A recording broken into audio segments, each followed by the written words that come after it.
Is the Quad Cortex actually intuitive? Well, today on Riffs, Beards, and Gear, we're going to find out. I'm going to give a tube amp guy the Quad Cortex to see if he can build a patch for the first time.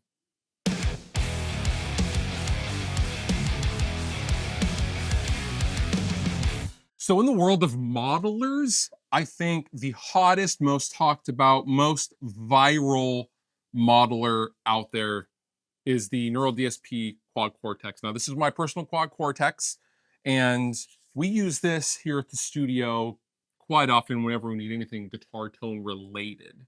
Unless we're checking out an amp. Of course, Yeah. right? But for ease of use and tones, generally speaking, our daily driver here at the studio is a Quad Cortex. Now, I have used this thing a bunch. You have seen me use this a bunch. You have not used and actually built anything on this unit. You've never touched this I've thing. plugged into it.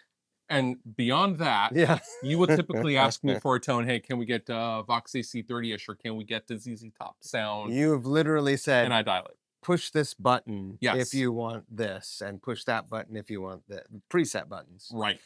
Otherwise, yeah, I don't know anything. I would consider this a pretty intuitive unit, but I thought we would actually put it to the test and make Mike here basically create his own patch for the first time. We're also assuming that I am of basic intelligence. I assume nothing. So for this patch creation process, we will be using this lovely Sully guitar. It is amazing. This particular guitar was started in conjunction with Grover Jackson. Sully went and built this guitar. This is a prototype for this model. It's called the 71 Trella. And he built a bunch of guitars with Grover. He took this one home, finished it, and it is a stunner. Great guy. Shout out to Sully. I love how this silver burst is done, how it's not just the standard all around. It fades into the darker part on the lower. Just a beautiful guitar. We will be using this for the patch creation that we're about to dive into. And yeah, let's get to it. Real quick, I wanted to pause the video and point out that over 50% of the viewers on this or any other video on my channel are unsubscribed. And the best way to support what I'm doing here is to simply click that subscribe button, leaving a comment, or thumbs upping the video if you've liked what you've seen. So please consider subscribing to further support what I'm doing here on the channel. Back to the video. All right, so we have the Quad Cortex set up. I have started with a blank patch. I have confirmed that the outputs are correct. So if we, if we turn something on or off or whatever, we will be able to hear it coming out of the correct outputs for the purposes of recording the audio and for our lovely audience as well as us to hear it. So this is a touch screen. You have seen me use this just while working here in a casual basis, but you have never actually used this before. Your mission, should you choose to accept it, is to create a patch with a crunch tone and any effects that you would like yourself. Delay, reverb, overdrive, what have you. All right, so first of all, let me say, I don't pay attention to what you do. So I don't know anything about this, except for you, on your patches, you step on this and it's crunchy and it gets more crunchy. That's right. And clean with maybe some reverb or delay up here. But you do have experience with the Helix. HX Stomp. HX Stomp. Okay. This is the only modeler and processor currently with a touch screen. All right, so normally you would be, scrolling through menus on a quick button or anything like that. That is not the case. Think of this as an iPad. Right. So go ahead and choose whatever you want to choose. These are obviously lines just like with HX Stomp or a Helix or something like that. What would you want to first dial up? So this is my input. Yep. Right? Okay, so the guitar comes into here. Right. And it goes into row 3. So it goes through here, down right here, and then the output's here. So you have these 2 rows. Okay. All right. So I'm gonna try to set this up like a traditional rig. That's up to you. I'm gonna go. Look at this. plugins. What is that? Jeez, what does that Well, even mean? that's a new addition. You can use some of the amps and plugins. Got it. Okay. Never mind that for now. I obviously don't need neural capture. Nope. I'm not gonna run a cab yet. Can I? Well, I'm not gonna ask you. First, I'm just gonna go amp.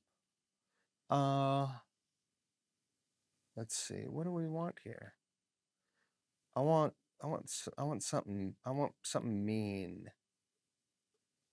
Oh, you know what I do like? I have the plugin of I have the 14 plugin. Do we have that The here? Fortin? Yeah, whatever. No, there are no Fortin amps in this What about a that I'm Soldano? aware of. Soldano is here. Yep, solo. Okay. They call it the solo. Let's try it. Wow. That's just an amp, basically, So like you do need a it's cab. plugged right into a That's right. board. Yeah. So Except you you're not gonna blow up your No. output transformer, that's nice. I'm gonna guess I don't have to touch a plus. I can just touch the timeline. Look at that. That's nice. Yeah. Or the signal chain. Sorry, anyone who's listening and tearing me apart. I've never used one of these before. If you're just tuning in, I don't know. You're doing pretty good, honestly. Well, I mean, I've played the guitar and plugged a guitar into an amp, and I've done a little bit of teching. Let's go with, they must have an orange. What do they call the orange 412? Brit? Bar? I'm not sure, actually. So basically, this is organized to configuration and then brand. So 212s, 412s are grouped together. Wagner, Brit. It's going to be Marshall. Brit. CA, that's going to probably be Mesa, yeah. All right, let's just go with the Marshall 412 GB. Greenback? 60 greenback. Okay. Yeah. Sounding better.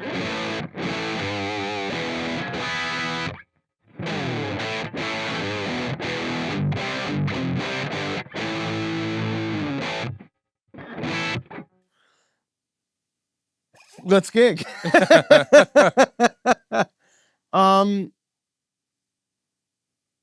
I don't know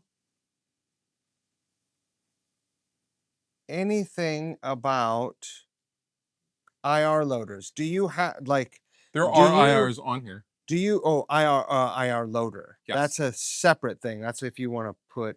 That takes you to a menu if you want to put. Select one of the third-party impulses that I have put on here. Yeah. Do you?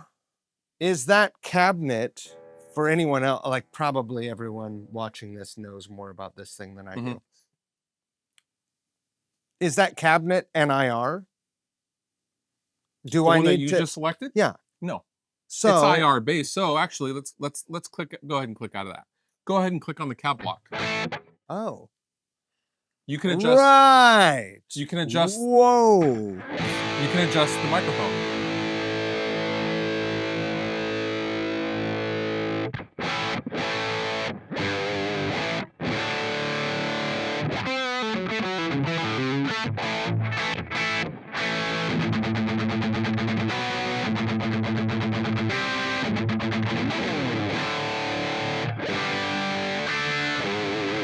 Also, anything on this, you click on the block and it'll bring up the adjustment parameters. Same with the amp. Check mark. I know what that does. That's right. Okay. Can I? Yes, I can. Move it over. Pretty good. So, if I want to go, I like a little EQ pedal.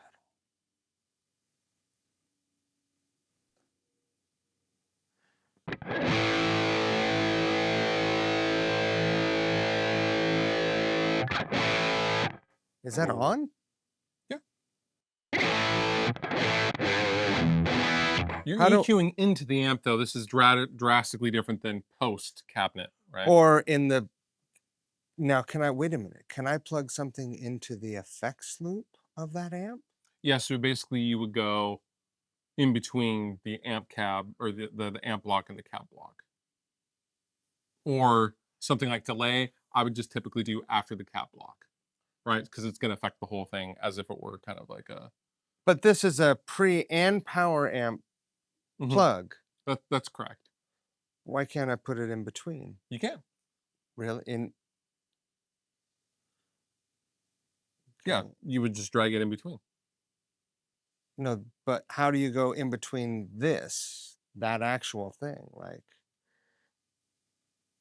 all right, let's go.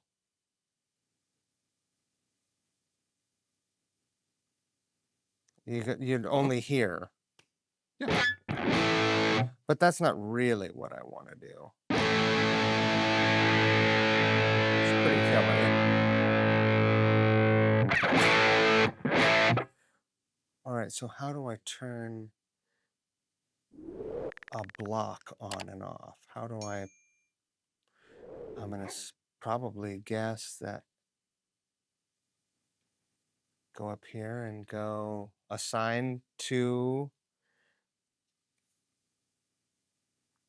change. You can do it a couple of different ways. It depends on what mode you want to be in. So one little tidbit I will give you is there's scene mode, stomp mode. So everything basically turns into pedals, and you can assign these as if they were pedals, keeping the same static patch. Or you can do presets. And change instead of banking up and down. You can. I typically am a scene mode guy, so whatever you want on and off, I set as that scene, and then another scene will turn other things on and off. You can do it several different ways. It just depends. But so if I'm to understand this, you would create a rig. Yeah, let's say you're playing a gig. A scene would be, okay, I'm in the clean channel on my Soldano with an EQ boosting some upper mids, a chorus, and that's one scene. That's right. Right. And then the next scene is that pedal off and this boost on, and maybe I want to switch between this cab block and this other cab block or something like that. Okay. Right? You can get pretty deep into it, but for this intents purposes, your mission, should you choose to accept it, is this basic crunch tone with some effects. This is pretty.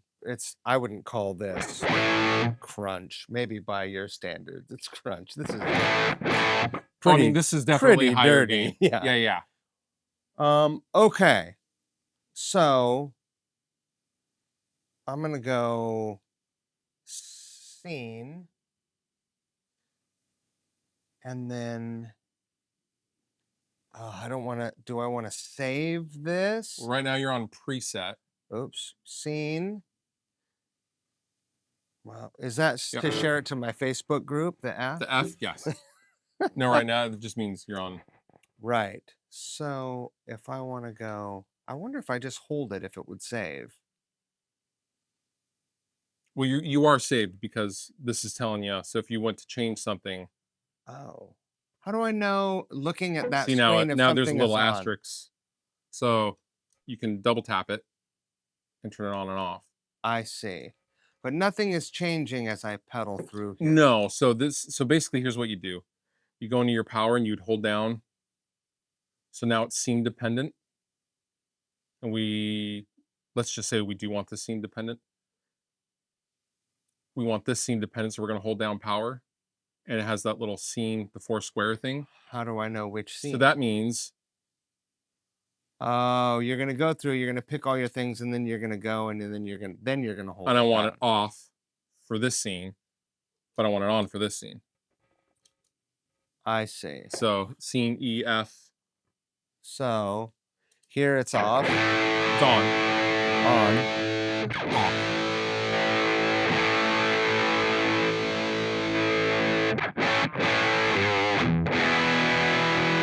Telling you EQ pedal is the thing. It's cool. I won. Did I win? What did I win? You have created a patch. Well, how do you feel about a little help? Well, I mean, this is maybe people believe. I mean, probably watching me stumble through this, there's no reason to not believe I've never touched this thing before, but I really haven't. I think it's great. I mean, I've used this in the studio. I've used a Box AC30 sound, which I thought was great. Yeah, and there I has been instances of you asking for a tone and I dial it in, yeah, right? For the various playthroughs and all that kind of stuff, but you've never really I've I've never never seen you touch this thing. no. I mean, it's very intuitive. I like the touch screen a lot more than trying to, roll or select something and then drag Mhm. it to where you're taking it with a cursor. Pretty killer. Yeah. Quad Cortex. Nice job. All right. Well, I think that has been a huge testament to how intuitive this thing is, in my personal opinion, and pretty cool. I thought you would actually biff it a lot harder than you did. I think if I had an afternoon, I Oh yeah. could I could get this thing ready for a tour, no Oh, problem. easily. I could probably have my entire rig go down on tour, Mhm. pick up one of these, and have it ready, that evening for a show. Oh, I'm easily. guessing. Yeah, yeah, for sure. Pretty awesome. All right. What, in your opinion, is the most intuitive guitar modeler out today? Leave a comment down below in the description. And with that, I've been Fluff. I've been Mikey come lately. We'll see you next time.